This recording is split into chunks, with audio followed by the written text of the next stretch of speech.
Welcome to Enlighten Your Souls with Islamic knowledge provided by the platform of Ruke Buli, Speech of Soul. نحمده ونصلي على رسوله الكريم اما بعد فاعوذ بالله من الشیطان الرجیم بسم اللہ الرحمن الرحیم۔ حضرت انس رضی اللہ تعالیٰ فرماتے ہیں کہ مونچھیں ترشوانے، ناخن کٹوانے، بغل کے بال صاف کرانے اور زیر ناف بال مونڈنے کے بارے میں ہمارے لیے جو مدت متعین کی گئی ہے وہ یہ ہے کہ ہم ان کو 40 دن سے زیادہ نہ چھوڑیں۔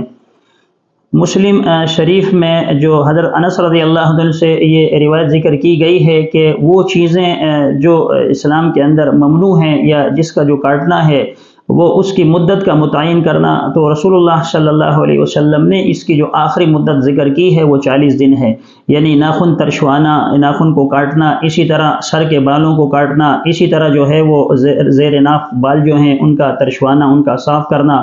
اسی طرح بغل کے اندر جو بال ہیں ان کو کاٹنا۔ یہ حضرت ابراہیم علیہ السلام کی سنت بھی ہے اور رسول اللہ صلی اللہ علیہ وسلم کی سنت مطہرہ بھی ہے۔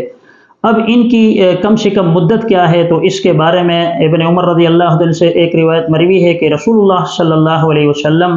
بغلوں کے بال، اسی طرح ناخن کو ترشوانا اور اسی طرح جو زیر ناف بال ہیں آپ صلی اللہ علیہ وسلم ان کو ہر جمعے کے دن ترشواتے رہتے تھے۔ آپ صلی اللہ علیہ وسلم ان بالوں کو صاف کیا کرتے تھے، یعنی ان کو کاٹا کرتے تھے۔ تو فقہا نے اس مسئلے سے یہ استنباط کیا ہے کہ بہتر یہ ہے، افضل یہ ہے کہ ہفتے میں ان بالوں کو کاٹا جائے جو جسم کے اوپر وہ غیر ضروری بال ہوتے ہیں، یعنی بغل کے بال ہیں یا اسی طرح زیر ناف جو بال ہیں ان کو ہفتے کے دن اور خاص کر جمعے کا دن جو ہے اگر اس کے لیے مخصوص کیا جائے تو باعث ثواب بھی ہے، باعث اجر بھی ہے، کیونکہ رسول اللہ صلی اللہ علیہ وسلم کی سنت مطہرہ ہے۔ دوسرا یہ کہ فقہا فرماتے ہیں کہ بعض حدیثیں ایسی ہیں کہ رسول اللہ صلی اللہ علیہ وسلم 15 دن کے بعد بھی بعض اوقات ان کو کاٹا کرتے تھے، ان بالوں کو۔ تو